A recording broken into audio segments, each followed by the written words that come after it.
ஜீ Tamil news நேயர்களுக்கு வணக்கம். இன்று சட்டப்பேரவை தேர்தலுக்கான வாக்கு எண்ணிக்கை காலை முதலே தொடங்கி விறுவிறுப்பா இப்ப நடைபெற்றுட்டு இருக்கு. இப்ப ஓரளவுக்கு நம்மளால ஒரு வெற்றியை கணிக்க முடிகிற ஒரு சூழல் தான் இப்ப நிலவிட்டு இருக்கு. தாவேகா இப்படி ஒரு இமாலய வெற்றியை பெறும் அப்படிங்கிறது ஒரு மிகப்பெரிய ஒரு ஆச்சரியத்தை ஏற்படுத்தி இருக்கக்கூடிய சூழ்நிலையில் இது குறித்து பல்வேறு விஷயங்களை நம்ம இப்ப விவாதிக்க இருக்கோம். நம்முடன் செய்தியாளர் சாமுவேல் இணைஞ்சிருக்காரு. சாமுவேல் வணக்கம். வணக்கம். தற்போதைய நிலவரப்படி பாத்தீங்கன்னா பெரம்பூர் தொகுதி, திருச்சி கிழக்குல விஜய் ஏதாவது ஒரு தொகுதியில தான் ஜெயிப்பாருன்னு சொல்லிட்டு இருந்த நிலையில சென்னை முழுவதுமே இப்படி ஒரு முன்னிலையில தாவேகா இருக்காங்க. இது எப்படி பாக்குறீங்க? கண்டிப்பா புவனேஸ்வரி, இன்றைய தினம் அதாவது தமிழக வெற்றி கழகம் தமிழகத்தில் இருக்கக்கூடிய 234 சட்டமன்ற தொகுதிகளில் சுமார் 110 இடங்களுக்கு மேலாக தன்னை முன்னிலையில் வைத்துக் கொண்டிருக்கிறது. ஏன்னா இந்த தேர்தல் பார்த்தோன்னா பல தேர்தலுக்கு முந்தைய கருத்து கணிப்பு, தேர்தலுக்கு பிந்தைய கருத்து கணிப்பு என பல்வேறு கருத்து கணிப்புகளை வெளியிட்டு இருந்தாங்க. ஆனா இந்த கருத்து கணிப்பு எல்லாமே அதாவது போலியாகக்கூடிய நிலையில தான் இன்றைய தினம் வாக்கு எண்ணிக்கை நடைபெற்று வருது.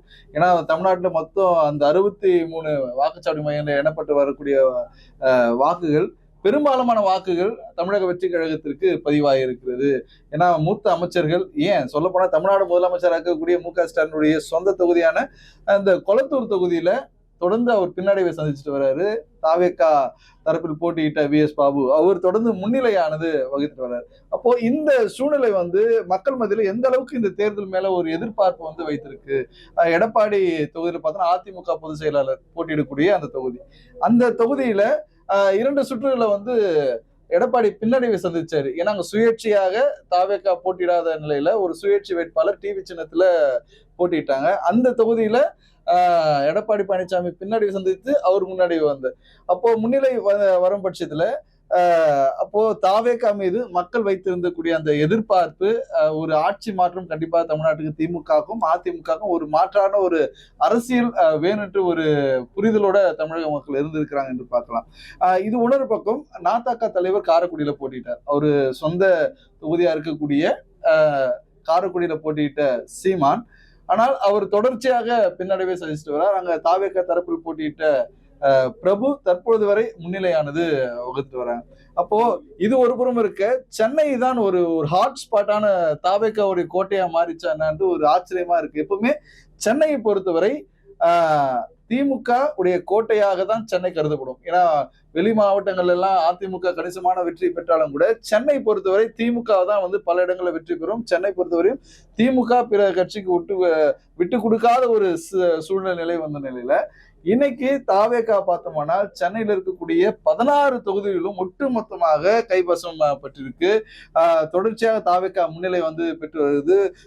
உதயநிதி அவர் போட்டியிடக்கூடிய சேப்பாக்கம் தொகுதி உட்பட முதல்வருடைய தொகுதி, உதயநிதியுடைய தொகுதி என 16 சட்டப்பேரவை தொகுதிகளிலும் தாவேகா முன்னிலை பெற்று வருது. இதுல ஹார்பர் தொகுதி மட்டும் ஒரு 600 வாக்குகள் வித்தியாசத்துல ஒவ்வொரு சுற்று முடிவுல முன்னும் பின்னுமாக சேகர் பாபுக்கும் அங்க போட்டியிடக்கூடிய தாவேகா வேட்பாளருக்கும் இந்த இடைவெளியானது தொடர்ந்து ஒரு இழுபறியான ஒரு தொகுதியாகவே அந்த தொகுதி காணப்படுது. இப்போ இந்த கருத்து கணிப்புகள் வெளியிட்டாங்க. எக்ஸிட் போல் பெரும்பாலான நிறுவனங்கள் 140 இடங்கள்ல இருந்து 120 இடங்கள் திமுக கைப்பற்றும். தாவேகா 18ல இருந்து 20 இடங்கள் கைப்பற்றும். ஒரு சில நிறுவனங்கள் 1ல இருந்து 2 தான் கைப்பற்றுன்ட்டு அவங்களுடைய எக்ஸிட் போல்ல அவங்களுடைய கருத்துக்களை பதிவிட்டு இருந்தாங்க. ஆனால் இந்த ஆக்சிஸ் மை இந்தியாவுடைய கருத்து கணிப்பு கிட்டத்தட்ட இன்றைய தினம் ஒரு நெருங்கி இருக்கிறதுனே நம்ம சொல்லலாம். ஏன்னா இந்த தாவேகாவுடைய அதாவது வாக்கு, மக்கள் தாவேகாவுக்கு வாக்களித்ததை விட ஒரு திரை பிரபலமா இருக்கக்கூடிய விஜய், அதாவது நீண்ட நாட்களாக ஒரு திரைத்துறையில ஒரு கதாநாயகனாக விளங்கியவர், ஒரு புதிதாக ஒரு அரசியல் கட்சி துவங்குறாரு. பல நாட்கள் எதிர்பார்ப்பு இருந்தது. ஏன்னா தாவேகா பொறுத்தவரையும் அவர் 2.5 ஆண்டுகளுக்கு முன்பாக தான் அந்த கட்சி துவங்கினான்னு நம்மளால சொல்ல முடியாது. ஏன்னா மக்கள் அதாவது ரசிகர் மன்றமா இருந்தது, மக்கள் அதாவது நற்பணி மன்றமா அது மாற்று பெற்றது, பிற அரசியல் கட்சியாக உருவாகினது. அப்போ பல்வேறு அவங்களுக்கு ஒரு ஹிஸ்டரி வச்சிருக்காங்க.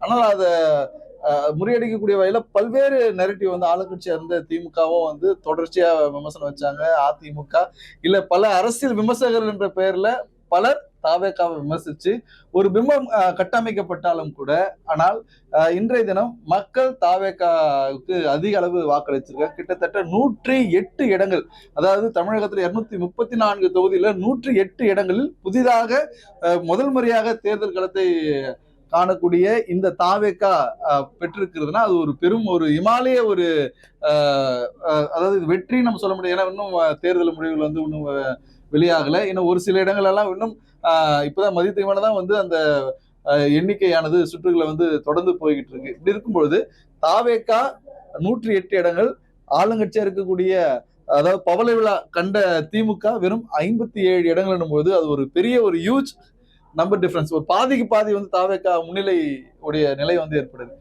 இதை நீங்க எப்படி பாக்குறீங்க? இப்போ ஆளுங்கட்சியா இருக்கக்கூடிய 23 கட்சிகளை வந்து கூட்டணி அமைச்சு தேர்தலை சந்திச்ச திமுக எவ்வளவு விளம்பரங்கள் பண்ணாங்க. இப்ப அரசு செய்த நலத்திட்டங்கள், பல்வேறு திட்டங்களை முன் வச்சு வாக்கு கேட்டாங்க. ஆனால் மக்கள் திமுக கொடுத்திருக்கக்கூடிய இந்த பாடத்தை நீங்க எப்படி பாக்குறீங்க? ஆக்சுவலி வந்து இதுல நீங்க சொல்லியிருந்தீங்களா ஒரு விஷயம், எக்ஸிட் போல். எனக்கு தெரிஞ்ச எக்ஸிட் போலை பொறுத்த வரைக்கும் 140 to 180 அவங்க சொன்னது வெற்றியவா தோல்வியவான்னு சொல்லிட்டு நம்ம யோசிக்கிற அளவுக்கு இருக்கு. ஏன்னா வந்துட்டு இப்ப இருக்க நிலவரப்படி நீங்க அதை மைனஸ் பண்ணிட்டு 180 மைனஸ் பண்ணீங்கன்னா ஒரு 50-55 இடங்கள்ல தான் திமுக வந்துட்டு முன்னிலையில இருக்கு. அதே மாதிரி அதிமுகவும் இருக்கு. எனக்கு தெரிஞ்ச இந்த மயாக்சிஸ் இந்தியா சொன்ன மாதிரி மட்டும்தான் அவங்க மட்டும்தான் வெற்றி நிலவரத்தை சொல்லியிருக்காங்க. மத்த எல்லாருமே மைனஸ் பண்ணி சொன்ன மாதிரியான ஒரு சூழ்நிலையை இந்த எக்ஸிட் போல் நம்ம இப்படி புரிஞ்சுக்கிற மாதிரி வந்து இது கருத்து கணிப்பா இல்ல கருத்து திணிப்பான்ற மாதிரி எல்லாமே அந்த ஒரு இந்த எக்ஸிட் போல் மேல ஒரு நம்பிக்கை அற்ற ஒரு தன்மையா வந்து வெளியாச்சு. அப்ப ஏன் தனித்துவமா ஆக்சிஸ் மைண்டியா மட்டும் தனியா அந்த தன்னுடைய கருத்து கணிப்பை வந்து வெளியிட்டாங்க? காவல்துறை அதிகாரி ஓய்வு பெற்ற டிஜிபி ரவி அவர்களும் வந்து ஒரு ஓய்வு பெற்ற காவலர் குழுவோட அவரு சர்வே இருந்தார். 41% வந்து தாவேகாக்கு ஆதரவு இருக்கிறதா அவரும் தெரியும். ஆனா அவரையுமே வந்து நேத்து ஃபுல்லாவே நிறைய பேர் வந்து ட்ரால் பண்ணிட்டு இருந்தாங்க. ஏன்னா வந்து அவர் வந்து ஏரியாக்கு ஒருத்தர்கிட்ட வந்து எடுத்து பேசியிருப்பாரு அப்படின்ற மாதிரி. ஆக்சுவலி இந்த வாட்டி பாத்தீங்கன்னா தாவேகாவை பொறுத்த வரைக்கும் தாக்கம் இருக்கும் அப்படின்னு எதிர்பார்த்தது இந்த அளவுக்கு ஒரு அலை வீசும். நீங்க 2014 பார்த்திருந்தீங்கன்னா தெரியும், மோடி வேவ் அப்படின்ற ஒரு விஷயத்த வந்து ட்ரெண்ட் பண்ணாங்க. மோடி அலை அப்படின்னு சொல்லிட்டு பயங்கரமா வந்து அப்போ யாருமே எக்ஸ்பெக்ட் பண்ணல. அந்த அளவுக்கு வந்து பாஜக அதுவரை இந்தியாவில பாஜக 2016 ஆட்சி அமைச்ச மாதிரி பெரிய வேவ் ஒரு இதை இம்பாக்ட் கிரியேட் பண்ணுச்சு. அதைத்தான் விஜய் வந்து 2026 பண்ணி இருக்கிறத நம்ம பார்க்கலாம். ஏன்னா விஜய் வேவ் தான் வந்து இங்க இருக்கு. ஏன்னா அவர் வந்து சென்னையில வந்து பாத்தீங்கன்னா நீங்க சொன்ன மாதிரி ஒண்ணு திமுக இல்ல அதிமுக தான். கூட்டணி கட்சிகளே மோஸ்டா சென்னையை சூஸ் பண்ண மாட்டாங்க, என்ன ஜெயிக்க மாட்டாங்க. ஏன்னா ஒரு கம்யூனிஸ்ட் கட்சியோ இல்ல மற்ற கட்சிகள் பெரும்பாலும் அதை தொட மாட்டாங்க. சென்னையை பொறுத்த வரைக்கும் அவங்க விரும்ப மாட்டாங்க. ஏன்னா அவங்க வெற்றி பெறது கஷ்டம்னு தெரியும். ஆனா விஜய் இப்படி ஒரு மாற்றம். ஏன்னா விஜயை பொறுத்த வரைக்கும் அவர் சொன்னது 234 தொகுதியிலும் நான் தான் நிக்கிறேன்னாரு. இப்ப வரைக்கும் ஒரு 10 பேரை தவிர எந்த தொகுதியில யாருக்கு வாக்களிச்சோம்னு கூட தெரியாத அளவுக்கு தான் நிறைய பேர் அவருக்கு விஜய்க்கு போய் வாக்களிச்சுட்டு வந்தாங்க.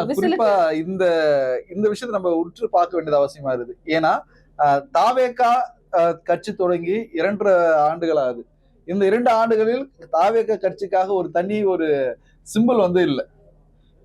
திமுகனா உதயசூரியன்ட்டு எல்லாருக்கும் தெரிஞ்சது, பட்டி தொட்டி எல்லாம் ரீச் ஆன சிம்பிள் உதயசூரியன். அதிமுகனா இரட்டலைன்ட்டு இந்த 2 சின்னங்களும் வந்து மக்கள் மத்தியில நல்ல பரிச்சயம் பெற்ற ஒரு சின்னம். இந்த சின்னங்கள்ல அடிப்படையில் தான் வந்து வாக்குகள் வந்து கேட்பாங்க. யாருன்னா நான் ரெட்டலைக்கு போடுவேன், நான் உதயசூரியன் அப்படின்ட்டு கட்சி பேர் சொன்னோன்னா அந்த சிம்பிளை அடையாளமா வச்சு சொல்லக்கூடியதை பார்த்தோம். ஆனால் தாவேகா கட்சிக்கு கடந்த 2-3 மாதங்களுக்கு முன்பதாக தான் அந்த சிம்பிள் ஆனது அலைகட் பண்ணாங்க. ஆனா பட் அந்த விசில் சின்னம் எந்த அளவுக்கு போயிட்டு மக்கள் மத்தியில, அதாவது முதன்மை வாக்காளர்கள் தான் விஜய்க்கு பெரும்பாலான வாக்குகள் வந்து செலுத்திருப்பாங்க, இல்ல இளைஞர்களுடைய வாக்குகள் வந்து விஜய் கவர்ந்திருப்பாரு அப்படின்னு பேசப்பட்ட வந்த நிலையில கூட, ஆனால் இந்த முறை விஜய்க்கு பெறப்பட்ட வாக்குகள் வந்து முதன்மை வாக்காளர்கள், பெண்கள் வாக்காளர்கள் மட்டும் இல்லாம குடும்ப வாக்காளர்களா விஜய்க்கு மாறி இருக்கிறாங்க. ஏன்னா இப்போ ஒரு தொகுதி எடுத்துட்டோம்னா அந்த தொகுதியில ஒரு ஏரியா அதிமுக, ஒரு ஏரியா திமுக, மற்றொரு ஏரியா இது வந்து நடுநிலையான அவங்க, இந்த ஓட்டு வந்து எப்படின்னா ஸ்விங் ஆகும், இவங்களுக்கு கன்சாலிடேட் உடைய வாக்குன்ட்டு ஏற்கனவே வந்து எல்லா கட்சிகளும் வந்து ஒரு பூத் அமைச்சிருப்பாங்க, ஒரு படிவம் எழுதியிருப்பாங்க, அவங்களுடைய வாக்குன்ட்டு கணிசமான வாக்கு இவ்வளவு இருக்கிறதுன்னு அவங்க ஒரு எஸ்டிமேட் போட்டிருப்பாங்க. ஆனால் விஜயுடைய தாவேகா களமிறங்கின பட்சத்தில் நீங்கள் குறிப்பிட்டது போல இந்த தேர்தல் விஜயுடைய வேவ் தான். இது எந்த ஒரு மாற்றமும் இல்லை. இது விஜய் வேவ். எல்லா பட்டி தொட்டியும் எங்கும் சென்று விஜய் பெற்றிருக்கக்கூடிய இந்த வாக்கு அதாவது கணிசமா இந்த வாக்கு வந்து விஜயுடைய வாக்கு வங்கியில வந்து இடம்பெற்றிருப்பது பெரிய விஷயம். ஏன்னா நாத்தக்கா கூட எவ்வளவு சொன்னாங்க, கடந்த தேர்தலில் நாங்க 2% இருந்தோம், 3% மாறணும், 5% மாறணும், 8% வந்தோம், இந்த முறை எங்களுடைய வாக்கு சதவீதம். ஆனா கணிசமா இந்த முறை நாத்தக்காவுடைய வாக்குகள் அதாவது சொற்ப லெவலுக்கு குறைந்திருப்பதை நம்மளால பார்க்கிறோம். ஆக்சுவலி இன்னொரு விஷயமே இருக்கு. விஜயை பொறுத்த வரைக்கும் எல்லாருமே என்ன சொன்னாங்கன்னா, கூட்டணி கட்சிகளே அவருக்கு யாரும் வரல, ஏன்னா அவர் மேல நம்பிக்கை இல்ல. திருமாவளவன் அவர்களா இருக்கட்டும், இல்லைன்னா காங்கிரஸா இருக்கட்டும், யாருமே அவர் இத்தனைக்கும் ஆட்சியிலும் பங்கு, அதிகாரத்திலும் பங்கு. ஒருவேளை திருமாவளவன் அவர்கள் வந்து விஜயுடன் தேர்தலை களம் கண்டிருந்தாலும் இன்னைக்கு அவர் துணை முதலமைச்சருக்கான வாய்ப்பையுமே வந்து அவரு கொடுத்திருப்பதற்கான வாய்ப்புகள் நிறைய இருந்திருக்கலாம். ஆனா அது எல்லாத்தையுமே வந்துட்டு திருமாவளவன் அவர்கள் வந்து மறுத்துட்டாரு. தற்போதைய சூழல் படி பார்த்தா தாவேக்காத அதிக இடங்கள்ல முன்னிலை இருக்காங்க. ஆனா வந்து இதுல ரொம்ப முக்கியமான விஷயம் நம்ம என்ன பார்க்கணும்னா, நிறைய பேர் விமர்சனம் பண்ணி ரொம்ப ரொம்ப ரொம்ப விஜயை வந்து ரொம்ப குறைத்து மதிப்பிச்சுட்டாங்க. ஏன்னா வந்து திமுகவாக இருக்கட்டும், அதிமுகவா இருக்கட்டும், விஜய் வந்து ஓட்ட பிரிப்பாரு, அதாவது திமுக ஜெயிக்க வேண்டிய இடத்துல அதிமுகவுக்கு தூக்கி கொடுப்பாரு, அது மாத்தி மாத்தி சொல்லிட்டு இருந்தாங்க. ஆனா இப்பதான் தெரியுது ஏன் விஜய் வந்து நான் கூட்டணிக்கு போனாலும் நான் தான் முதலமைச்சர் கேண்டிடேட்னு ஏன் அவர் ஸ்ட்ராங்கா அவர் நம்பினாரு அப்படிங்கிறதுக்கான பதில் இப்போ வந்து நம்ம தெரிஞ்சுக்க முடியுது. தற்போது வந்து தொங்கு சட்டசபை வருவதற்கு வாய்ப்பு இருக்கு. ஏன்னா பெரும்பான்மைக்கு தேவையான இந்த 118 இடங்களை வந்து விஜய் பெறுவாரா அப்படிங்கிறது ஒரு கேள்விக்குறியாதான் இருக்கு. ஏன்னா இப்ப வந்து 100 இடங்களுக்கு மேல 109ல முன்னிலை இருக்கும் பொழுது ஒரு முன்ன பின்ன குறைஞ்சா கூட ஒரு சிக்கல்கள் இருக்கலாம். ஆனா இப்ப இன்னொரு தகவலும் வெளியா இருக்கு. என்னன்னா பாமக, அதிமுகவின் கூட்டணியில் இருக்கக்கூடிய பாமக 5 முதல் 7 இடங்கள்ல முன்னிலையில வந்துட்டு போற சூழ்நிலையில அவங்க தன்னுடைய ஆதரவை தாவைக்காவிற்கு கொடுப்பதற்கு வாய்ப்பு இருக்கு. ஏன்னா அவங்க தனி சிம்பிள்ல தான் பாமக நின்று இருக்காங்க. அவங்களின் சிம்பிளான மாம்பழ சின்னத்துல நின்று இருக்கிறதால அவங்களுடைய ஆதரவை தாவைக்காவிற்கு தரலாம் ஆட்சி அமைப்பதற்கு. ஏன்னா வந்து விஜய் சொல்லியிருக்காரு, ஆட்சியிலும் பங்கு, அதிகாரத்திலும் பங்கு, கூட்டணிக்கான அவர் எடுத்து பாராங்கிறது தெரியல. பட் இந்த மாதிரியான ஒரு பேச்சுக்கள் இருக்கு. அதிமுக நீங்க குறிப்பிட்டது போல பாமக தனி அவங்களுடைய சொந்த மாம்பழ சின்னத்துல தான் நின்று தேர்தல் சந்திச்சிருக்காங்க. 5 இடங்கள்ல அவங்க முன்னிலை பெறதை நம்ம பாக்குறோம். இதை தொடர்ச்சியா காங்கிரஸும் வந்து 2 இடங்கள்ல வந்து முன்னிலை பெற்றிருது. திமுக கூட்டணி இருந்தாலும் காங்கிரஸ் வந்து 2 இடங்கள்ல முன்னிலை பெற்றிருது. ஏற்கனவே ராகுலுக்கு வந்து விஜயோட வந்து கூட்டணி அமைக்கணும்ட்டு ஒரு எதிர்பார்ப்பு இருந்தது. ஆனா தமிழ் மாநில தலைவர், அதாவது காங்கிரஸ் கமிட்டி தலைவராக இருக்கக்கூடிய செல்வம் பெருந்தகை அதுக்கு இடம் கொடுக்கல அப்படின்ற ஒரு பரவலா ஒரு பேச்சானது அடிபட்டது.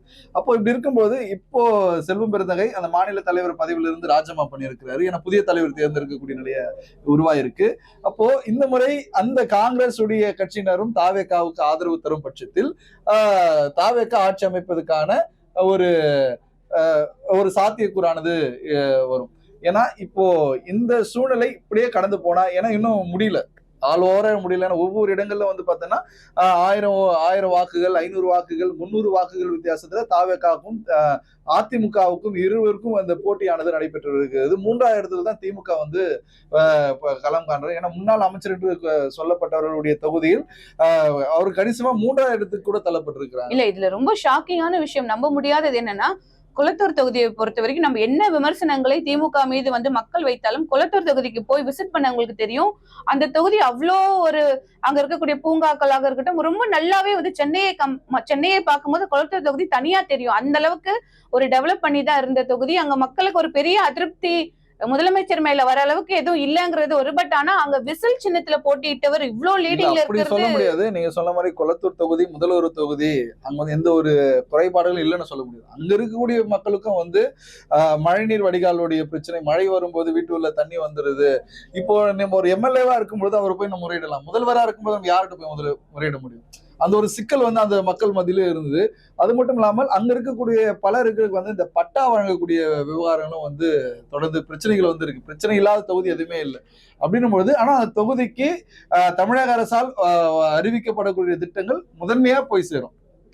ஆனா அப்பேற்பட்ட தொகுதி கூட இந்த தேர்தல் வந்து ஒரு மாற்றத்தை விரும்பி இருக்கிறோம்னா, அப்ப அரசியல் மாற்றம் என்பது மக்கள் மத்தியில ஒரு ஆழமா பதிஞ்சிருக்கு. அது மட்டும் இல்லாம இன்னொரு விஷயம் என்னன்னா, இந்த முறை வந்து யார்கிட்ட கேட்டாலுமே வந்துட்டு யாருக்கு ஓட்டு போட்டீங்கன்னு எப்பவுமே இது வரைக்கும் யாரும் இவ்வளவு எக்ஸைட்மெண்டோட கேட்டதே கிடையாது. நம்ம எத்தனையோ தேர்தல்களை சந்திக்கும் போது கூட யாருக்கு வாக்களிச்சீங்கன்றதை நம்ம பெருசா கேட்க மாட்டோம். ரிசல்ட் அன்னைக்கு ஓகே, ரிசல்ட் வந்த பிறகு வந்து ஆமா நான் கூட திமுக வாக்களிச்சேன், நான் அதிமுக வாக்களிச்சேன்னு டிஸ்கஸ் பண்ணிப்போமே தவிர்த்து எலெக்ஷன் ஓட்டு போட்டுதான் ரிசல்ட் வரைக்கும். ஆனா இப்ப நீங்க வந்து இப்ப நான் ஒரு டிராவல் போகும்போது கூட சரி, அங்க இருக்கவங்க எல்லாம் நாங்க விசிலுக்கு ஓட்டு போட்டோம், விசிலுக்கு ஓட்டு போட்டோம் ஒரு பெருமையா ட்ரெண்ட் ஆயிடுச்சு. செட் பண்ணக்கூடிய அளவுக்கு ஆயிடுச்சு. ஏன்னா குடும்பமா அந்த ஒயிட் ட்ரெஸ் காக்கி பேண்ட் போட்டு அந்த அந்த யூனிஃபார்மோட போய் ஓட்டு போட்டு வர்றதும், பிள்ளைங்க வந்து பெற்றோருக்கு வந்து விசிலுக்கு ஓட்டு போட சொல்றதும், இதுல வந்து பல பல குடும்பங்கள் வந்து தன் பேர பிள்ளைகளுக்காக ஓட்டு போட்டிருக்காங்க, தன் பிள்ளைகளுக்காக போய் ஓட்டு போட்டு வந்திருக்காங்க. வயசான மூதாட்டி கூட போய் சொல்றாங்க, யாருக்கு ஓட்டு போட்ட விசில் விசில்ன்ற அந்த வார்த்தை கூட வரல.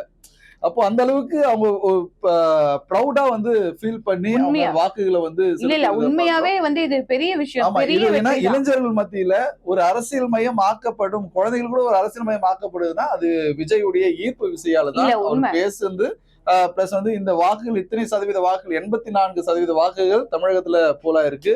குறிப்பாக பார்த்தோம்னா இந்த தமிழகத்துல போலா இருக்கக்கூடிய இந்த வாக்குகள் பலர் வெளிநாட்டுல இருந்தும் வந்து வாக்கு அளிச்சுட்டு அதெல்லாம் ரொம்ப போகக்கூடிய. பெரிய விஷயம். ஏன்னா வந்து இது எல்லாமே ட்ரால் பண்ணாங்க. என்னன்னா, இவ்வளவு பேர் வெளிநாட்டுல இருந்து 10 லட்சம் பேர் வந்து வாக்களிக்க வந்திருக்காங்கன்னு சொல்லும்பொழுது கூட அது ட்ரால் ஆச்சு. ஏன்னா, அவ்வளவு பேர் வாக்களிச்சா போதுமா? இது சும்மா ஒரு ஹைப்புக்காக பண்றாங்க. அதே மாதிரி இன்னொரு விஷயம், இளைஞர்கள் வாக்களித்து விஜய் ஜெயிச்சாரான்னு கேட்டா கிடையாது. ஒட்டுமொத்தமா வாக்களிச்சிருக்காங்க. ஒட்டுமொத்த தமிழ் இளைஞர்கள் மக்களும் 18 வயதுல இருந்து எனக்கு தெரிஞ்சு 80 வயது வரைக்குமே நிறைய பேர் வாக்களிச்சிருக்காங்க. ஏன்னா, ஆட்சி மாற்றத்துக்கு இளைஞர்கள் வாக்கு கிடையாது. நீங்க அந்த ஓட்டர் லிஸ்ட் எடுத்து பார்த்தாலே இளைஞர்கள் ஒரு 1.5 கோடி பேர் தான் இருப்பாங்க, இல்ல 1 கோடி பேர் தான். அத்தனை பேரும் வாக்குல மொத்தமாவே இருக்கு. ஏன்னா இப்போ இதுல இன்னொரு விஷயம் என்னன்னா, திமுகவின் கோட்டை அங்க எல்லாமே வந்து விஜயின் விசில் அடிச்சிருக்கு அப்படின்னும் பொழுது அங்கேயும் திமுகவை சேர்ந்தவர்கள் தவிர்த்த அவங்க வீட்டுல இருக்கவங்க எல்லாமே யாருக்கு ஓட்டு போட்டாங்க அப்படிங்கிற விஷயம். இப்போ ஒரு எக்ஸாம்பிள் சத்யராஜ் வச்சுக்கோங்களேன். சத்யராஜை பொறுத்த வரைக்கும் அவர் மிகப்பெரிய திராவிட சிந்தனையாளர். அவருடைய மகள் திவ்யா சத்யராஜ் திமுகல இணைஞ்சுக்கிட்டு திமுகவின் வெற்றிக்காக உழைச்சிட்டு இருந்தாங்க. ஆனா அவருடைய மகனான சிபி சத்யராஜ் தொடர்ந்து வந்து ஒரு விஷயத்த சொல்லிட்டு இருந்தாரு. என்னன்னா, விஜய்க்கு எலெக்ஷன் அன்னைக்கு கூட ஒயிட் ஷர்ட் காக்கி பேண்ட போட்டு போய் அவர் ஓட்டு போட்டு வந்தாரு. இது மிகப்பெரிய அளவுல இப்படிதான் ஒரு வீட்லயும் அப்பா ஒரு சிந்தனை இருக்கு அப்படின்னா மகள்களுக்கு வந்து விஜய் வந்து ரொம்ப ஒரு, ஏன்னா இது இப்ப வெளிப்படையே இப்ப அரசியல் படுத்தப்படாத குடும்பங்கள், சாதாரண குடும்பங்களுக்கு ஓகே. இவ்வளவு பெரிய சத்யராஜ் மாதிரியான ஒரு செலிபிரிட்டி வீட்டுல கூட ஒரு எதிரும் புதிருமான ஒரு மனநிலை இருந்திருக்கு. இல்ல, தியாகராஜ நகர் தொகுதியில திமுக சட்டமன்ற உறுப்பினருடைய மகள் தாவேக்கால இணையக்கூடிய. ஆமா ஆமா. என்னன்னா அவங்க ரொம்ப குறைச்சு ஒரு விஷயத்த நம்ம பேசி ஆகணும். என்னன்னா ரொம்ப ரொம்ப விஜய குறைச்சு மதிப்பிட்டுட்டு அவர் எம்ஜிஆர் மாதிரி இல்லைன்னு இன்னொரு விஷயம் இருக்கு. எம்ஜிஆருக்கு அந்த காலகட்டத்தில் இருந்த வேவை விட விஜய்க்கு இப்ப அதிகமா இருக்கு. அதுக்கு சோசியல் மீடியா ஒரு முக்கியமான காரணம். எம்ஜிஆர் அளவுக்கு என்ன செஞ்சிட்டாரு விஜய், இதெல்லாமே நம்ம பேசலாம். ஒரு பக்கம் இருக்கட்டும், இப்பதான் அவர் வராரு, அவர் என்ன பண்றாருன்றத பார்த்து அதையும் மக்கள் கேள்வி கேட்பாங்க. மக்கள் ஒண்ணு ஓட்டு போட்டுட்டு விஜய சிஎம் ஆக்கிட்டு அவங்க வேலையை பார்க்க மாட்டாங்க. தவறுகள் இதே சூழல் பின்வரும் சுற்றுகளும் வந்து தொடர்ச்சியா விஜய் 120 சட்டமன்ற தொகுதிகளை கைப்பற்றும் பட்சத்தில் அவர் ஆட்சி அமைப்பார். ஆனா இதே நிலை தொடர்ந்து நீடிக்கும் பட்சத்தில் யார் ஆட்சி அமைப்பார்கள் என்ற ஒரு கேள்விக்குறியானது இருக்கிறது. ஏன்னா தொங்கு சட்டமன்றம் ஆனது அமைக்கப்படுமா, அல்லது யாரெல்லாம் தாவேகாவுக்கு ஆதரவு அளிக்க போகிறார்கள், பாமக இல்ல காங்கிரஸ் உள்ளிட்ட கட்சிகள் தாவேகாவுக்கு ஆதரவு அமைப்பார்களா, அளித்ததால் அவர்கள் அதாவது ஆட்சியிலும் அதிகாரத்தில் பங்கு ஏதாவது கேட்க அவர்கள் முன் வருவார்களா என்ன பல்வேறு கேள்விகள் இன்றைய மாலைக்குள் ஒரு முழு வடிவமானது பெறப்படும். நிச்சயமாக சாம். இப்போது வந்து யார் ஆட்சி அமைக்க போறாங்கன்றது அவ்வளவு சுலபமா இந்த தேர்தல் நமக்கு செஞ்சிடாது. ஏன்னா விஜயை பொறுத்த வரைக்கும் 100, 108, 109, 110 அப்படிதான் முன்னிலை. பட் அது பெரும்பான்மை கிடையாது. அதிமுக வந்து 2ஆம் இடத்துல இருக்கு, 3ஆம் இடம் தான் திமுக. இப்ப எதிர்கட்சியா வந்து அதிமுக வருமாங்கிற கேள்வி இருக்கு. கொளத்தூர் தொகுதியில ஏற்கனவே நம்ம பேசியிருந்தோம். ஸ்டாலின் அவர்கள் வந்து பின்னடைவை சந்திச்சிருக்காரு. இப்ப வந்து எதிர்கட்சியா யார் வர போறாங்கிறத தாண்டி விஜய் ஆட்சி அமைக்க ஒருவேளை பெரும்பான்மை தேவைப்படுது, ஒரு 10 எம்எல்ஏக்கள் 5 எம்எல்ஏக்கள் தேவைப்படுதுன்னா அவர் யாரை வந்து அப்ரோச் பண்ணுவார்? ஏன்னா காங்கிரஸ் வந்து 28 இடங்கள் கிட்ட போட்டியிட்டாலும் 3-4 இடங்கள்ல தான் முன்னிலையில இருக்காங்க. அவங்க எந்த அளவுக்கு கை கொடுப்பாங்க? ஆட்சியிலும் பங்கு, அதிகாரத்திலும் பங்கு 3 இடங்களுக்கு எல்லாம் கொடுக்க முடியாதுன்றதுல விஜய் தெளிவா இருப்பாரு. ஏன்னா அவரு அதிமுக கூட்டணிக்கு நோ சொன்னவரு. காங்கிரசுக்கும் பாமகவுக்கும் என்ன சொல்லுவாருன்னு தெரியல. யாரு ஆட்சி அமைக்க போறா? விஜய் ஆட்சி அமைக்கிறாருன்ற பட்சத்தில் கூட்டணி இல்லாமல் அவர் ஆட்சி அமைப்பாரா, இல்லைன்னா கூட்டணியில் அவருடன் யார் வந்து இணைய போகிறாங்க அப்படிங்கறதெல்லாம் பார்க்கலாம். தொடர்ந்து இணைந்திருங்கள். நன்றி, வணக்கம்.